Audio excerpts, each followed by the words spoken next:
What's up, guys? In today's video I'm going to be talking about Jack Catterall's decision win after it got called off. So he went 6 rounds and he got a decision win over Harlem Eubank. So before I go over the fight and how I saw it going and what I thought of it, we'll just talk about the main card fighters results. And the card itself was very, very good, very interesting, good matchups, good fights on there. And I was really impressed with, they had the heavyweight Leo Atang defeated Milan Bornov via first round TKO. Leo Atang is a heavyweight that's on the rise, only 18 years old. Matchroom have a lot of faith in him, believe that he's going to be the next best thing, similar to Anthony Joshua. And I was really impressed with how he looked and how he was moving and the combinations he was throwing.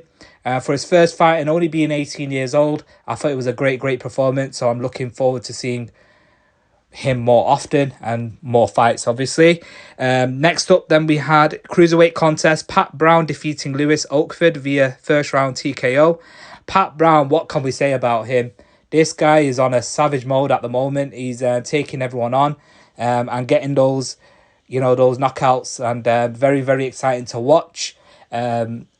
Definitely one to watch out for. I was really impressed with how he performed. Lewis Oakford, he's got the experience as well, and to go in there and do that to Lewis Oakford was a very big deal. So credit to Pat Brown, who looked really good.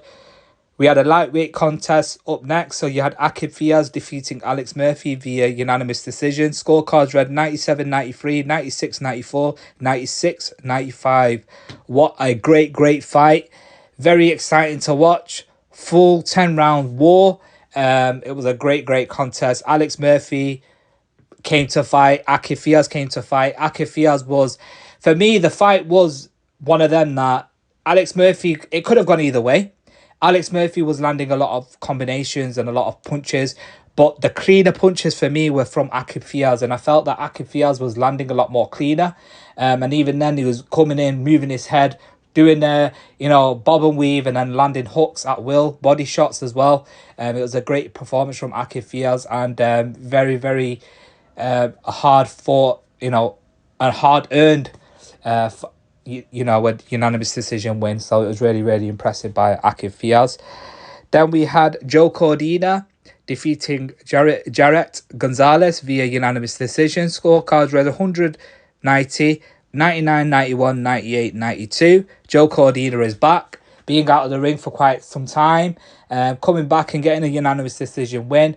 Looked very strong, looked very comfortable in the weight, just a great performance from Joe Cordina. I was really impressed.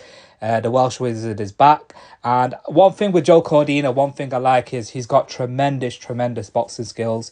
And that guy can display him at will. And he's one of them as well. Yes, we talk about the Kakachi performance and stuff like that. But in general, Joe Cordina, I feel, is very exciting. And it's good to see him back at winning ways. And I'm really looking forward to seeing what he does next. Then we had the main event. Welterweights, so Jack Catterall defeating Harlem Eubank via technical unanimous decision. Scorecards read 69-65, 69-66, 69-66, all in favour of Jack Catterall. For me personally, Jack Catterall was landing more of the cleaner shots. He looked very comfortable in there. He threw comfortably. For me, for 6 rounds, he was landing at will. Harlem Eubank, there were give and take rounds in there, that you could say. For me, I think Harlem's best round was round 4, where he did look like he was throwing a stinging left hook and it caught Jack Catterall.